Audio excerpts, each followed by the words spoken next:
that the U.S. has ramped up its military presence in Saudi Arabia. They already have military there in the region anyway. Saudis, of course, have a powerful military. So, Bessma, what's behind this move? Well, it's a bit of a signaling. Remember, it's not a lot of troops. The Americans have about 500 in Saudi Arabia already. Yesterday, we were told it might be a couple hundred more, not in the thousands. So I think it's symbolic. It's a way to show Iran that the United States means business, but obviously not in trying to get into entanglement of a military sense, which is what many people were pretty much afraid of, and which I think is not likely to happen. I think what you see now that John Bolton, the National Security Advisor, is out of the White House, you have the leading advocate for regime change and war in Iran out. And Donald Trump, I think, is back to his, what I would say, pretty calculative, thinking about not wanting to get entangled in a Middle East war. So I think the fusion is what we're seeing, and there is a symbolicness in sending, frankly, a few hundred troops to the Middle East. Because he is under pressure from the Saudis to at least show some concern in this concrete way?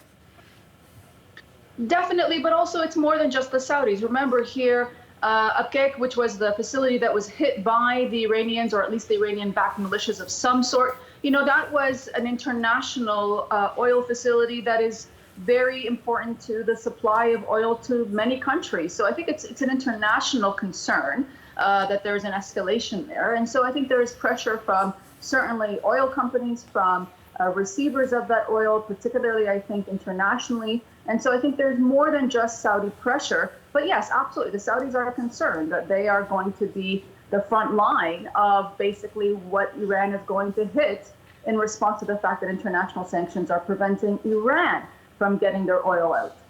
Yes, okay, let's talk about Iran, because that is arguably the other side of this equation. The Houthis claiming responsibility for these attacks, and yet many, including, of course, the American administration, saying that they were too precise, too well-armed to not be anything other than the Iranians. What's your take on who might ultimately be responsible for those attacks?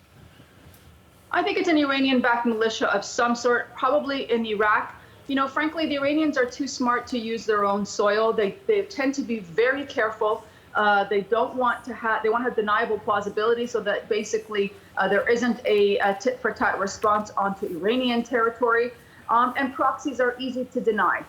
Look, the Houthi rebels certainly are responsive to the Iranians. I wouldn't say they're completely controlled by the Iranians, but they just don't have the capability. Their reach is way too far. And frankly, the fact that there may be cruise missiles involved, the very precise nature of this and the distance suggests that it didn't come that far from Yemen. It came from somewhere much closer, Iraq or Iran, but I think more likely Iraq. And yet you have a ramping up of rhetoric. You have, as you say, some troops, not a tremendous number, reluctance from the Americans to get involved, but still, is there not growing tension regardless, and where might that tension lead?